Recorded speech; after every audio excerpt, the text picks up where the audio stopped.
So when we arrived, we saw a lot of community members. They were just standing around the house where the police had cordoned off the house and declared it a crime scene.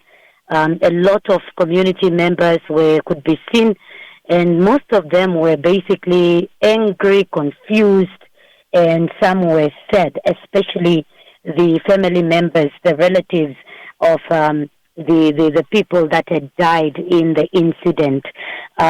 So many of them, especially the parents of the younger children, we observed them crying. They were traumatized. They were emotional because this was quite a gruesome scene. When we arrived from the outside, you could see that the house was standing intact.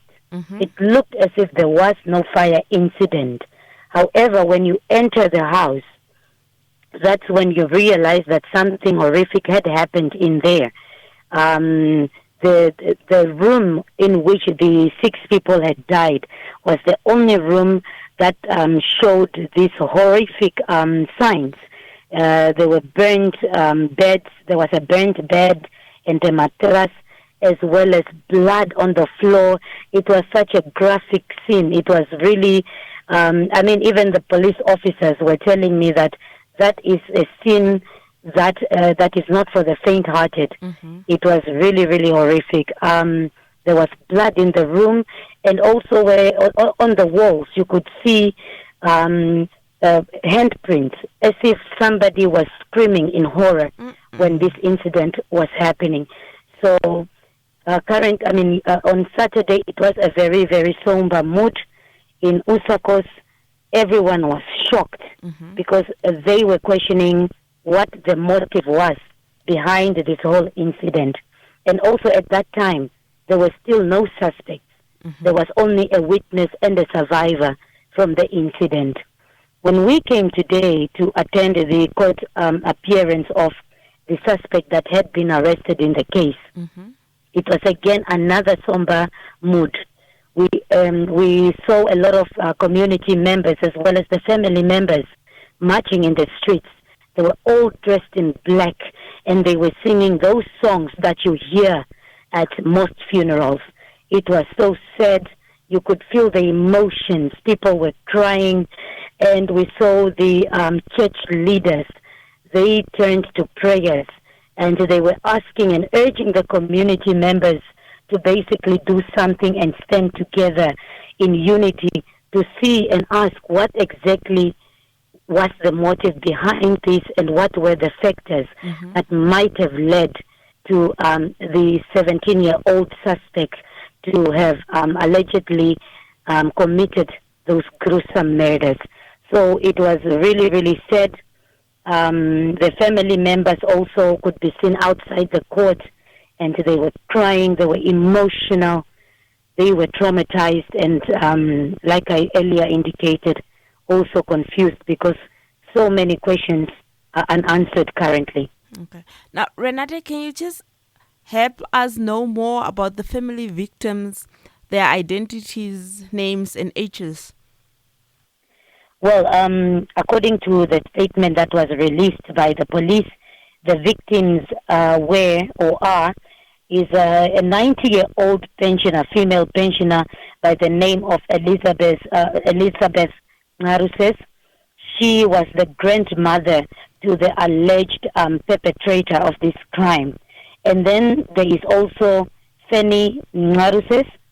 She was a 17-year-old female, a grade 11 learner at the Usakos Junior Secondary School. And we understand that she is a twin sister to the alleged perpetrator of the crime. And then the other 4 victims were Ibra Nuses, who was a 6-year-old female, and Raunisha Boer, also a 6-year-old, as well as Rachel Boer and Emmy Naruses, who were both 3-year-old females. Okay. Now, Renate, just finally, what can we expect in terms of the next steps in the legal process and any other updates? Well, the suspect who is accused of doing this crime has basically appeared in court this morning, and we unfortunately were not allowed to attend the court proceeding, as well as the community members. So we all were locked outside. We stood outside. The reason is because the suspect is 17 years old and will only be turning 18 years old in 2 weeks' time on the 18th of April.